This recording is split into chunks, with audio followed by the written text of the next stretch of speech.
ആരെങ്കിലും കളയാതെ അടുത്ത പീസ് ബാക്കിലത്തെ. Hi guys, good morning.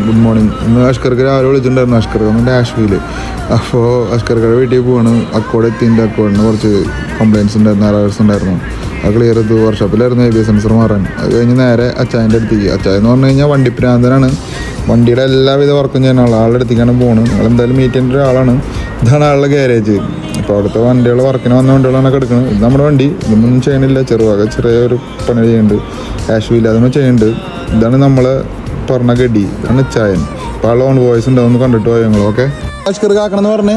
ഇതില്ലേ ഇത് കട്ട് ചെയ്യണമെന്നില്ല, കട്ട് ചെയ്യേണ്ട ആരെങ്കിലും കളയാതെ ഭംഗിയുള്ള ഒരു ഷേപ്പ് ഞാൻ ഉണ്ടാക്കിയതാണോ? ബെൻസിന്റെ ഒരു കമ്പനിക്കാരുണ്ടാക്കിയതാണല്ലേ? അടുത്ത പീസ് ബാക്കിലത്തെ. വേഗം ഇതിന്റെ ഉള്ളിലേക്ക് വെള്ളം കയറി പോയി. ഇങ്ങനെയല്ല, അത് കറക്റ്റ് ഇങ്ങനെ നിൽക്കല്ല. അതല്ല ശരി. വെള്ളോന്റെ അടിച്ചു പോകണം.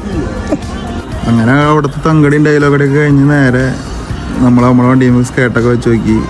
അപ്പോൾ അടിപൊളിയായിട്ടുണ്ടായിരുന്നു. അപ്പോൾ അതിൻ്റെ എസ്റ്റിമേറ്റൊക്കെ ഇട്ട് പൈസ എമൗണ്ടൊക്കെ സെറ്റ് ചെയ്തിട്ട് നേരെ വീട്ടിലെത്തി ഒരു ഫിലിമും കണ്ടിരുന്നപ്പോൾ ഫുഡ് അടിക്കാൻ ഫിഷ്. അപ്പോൾ ഫുഡ് ഓർഡർ ചെയ്തു. ഫുഡ് എത്തി. ഫുഡും കഴിച്ച് സുഖമായി കിടന്നു. ഇറങ്ങി. Okay, by.